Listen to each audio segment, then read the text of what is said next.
ನಮ್ಮ ಹೆಮ್ಮೆಯ ನಮ್ಮ ಮೆಟ್ರೋ ಮತ್ತೊಂದು ಕ್ರಾಂತಿ ಮಾಡಲು ಮುಂದಾಗಿದೆ. ನಮ್ಮ ಮೆಟ್ರೋದ ಅತಿ ಉದ್ದನೆಯ ಮಾರ್ಗ ಆರಂಭಿಸಲು ಬಿಎಂಆರ್ಸಿಎಲ್ ನಿರ್ಧರಿಸಿದೆ. ಬೆಂಗಳೂರಿನ ಪೂರ್ವ ದಕ್ಷಿಣ ಭಾಗವನ್ನು ಸಂಪರ್ಕಿಸುವ ಈ ಮಾರ್ಗದಲ್ಲಿ 50ಕ್ಕೂ ಅಧಿಕ ನಿಲ್ದಾಣ ನಿರ್ಮಾಣ ಮಾಡಲಾಗುತ್ತದೆ. ನಮ್ಮ ಮೆಟ್ರೋ ಬರೋಬ್ಬರಿ 72 ಕಿಲೋಮೀಟರ್ ಉದ್ದದ ಮೆಟ್ರೋ ಮಾರ್ಗ ನಿರ್ಮಾಣಕ್ಕೆ ಬಿಎಂಆರ್ಸಿಎಲ್ ಮುಂದಾಗಿದೆ. ಈ ಮಾರ್ಗವು ಬೆಂಗಳೂರಿನ ಪೂರ್ವ ದಕ್ಷಿಣ ಭಾಗವನ್ನು ಸಂಪರ್ಕಿಸಲಿದ್ದು 50ಕ್ಕೂ ಅಧಿಕ ನಿಲ್ದಾಣಗಳನ್ನು ಹೊಂದಿರಲಿದೆ. ಕೇಂದ್ರ ಸರ್ಕಾರವು ರಾಜ್ಯಕ್ಕೆ ನಿರಂತರವಾಗಿ ಮಲತಾಯಿ ಧೋರಣೆ ಅನುಸರಿಸುತ್ತಿದ್ದು ಸೇಡಿನ ರಾಜಕಾರಣ ಮಾಡುತ್ತಿದೆ ಎಂದು ಸಚಿವ ಡಾ ಶರಣಪ್ರಕಾಶ್ ಪಾಟೀಲ ಟೀಕಿಸಿದರು.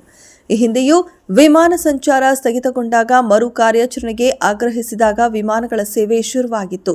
ಇದೀಗ ಪುನಃ ದಿಢೀರ್ ವಿಮಾನ ಸಂಚಾರ ಸ್ಥಗಿತಗೊಳಿಸಲಾಗಿದೆ. ಇದಲ್ಲದೆ ತೆರಿಗೆ ಹಂಚಿಕೆಯಲ್ಲಿಯೂ ರಾಜ್ಯಕ್ಕೆ ಅನ್ಯಾಯ ಮುಂದುವರೆದಿದೆ ಎಂದು ಅಸಮಾಧಾನ ವ್ಯಕ್ತಪಡಿಸಿದರು. ಕರ್ನಾಟಕ ಹೈಕೋರ್ಟ್ನ ಕಲಬುರಗಿ ಪೀಠದ ನಿರ್ದೇಶನದಂತೆ ನವೆಂಬರ್ 2ರಂದು ಚಿತ್ತಾಪುರದಲ್ಲಿ ಪಥಸಂಚಲನ ನಡೆಸಲು ಅನುಮತಿ ಕೋರಿ ಕಲಬುರಗಿ ಜಿಲ್ಲಾಡಳಿತ ಮತ್ತು ಚಿತ್ತಾಪುರ ತಹಶೀಲ್ದಾರ್ಗೆ ಆರ್ಎಸ್ಎಸ್ ಮನವಿ ಪತ್ರ ಸಲ್ಲಿಸಿದೆ.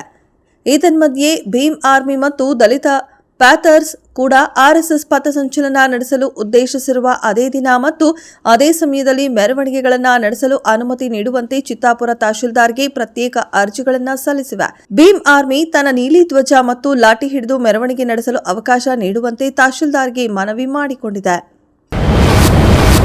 ಬಿಎಸ್ ಯಡಿಯೂರಪ್ಪ ವಿರುದ್ಧ ಪೋಕ್ಸೋ ಕಾಯ್ದೆಯಡಿ ದಾಖಲಾಗಿರುವ ಕ್ರಿಮಿನಲ್ ಪ್ರಕರಣವನ್ನು ವಿಚಾರಣೆಗೆ ಪರಿಗಣಿಸಿದ ಅಧೀನ ನ್ಯಾಯಾಲಯದ ಅಕ್ರಮ ರದ್ದು ಕೋರಿ ಮಾಜಿ ಮುಖ್ಯಮಂತ್ರಿ ಬಿಎಸ್ ಯಡಿಯೂರಪ್ಪ ಮತ್ತು ಪ್ರಕರಣದ ಸಹ ಆರೋಪಿಗಳು ಸಲ್ಲಿಸಿರುವ ಅರ್ಜಿ ವಿಚಾರಣೆ ಪೂರ್ಣಗೊಳಿಸಿರುವ ಹೈಕೋರ್ಟ್ ತೀರ್ಪು ಕಾಯ್ದಿರಿಸಿದೆ.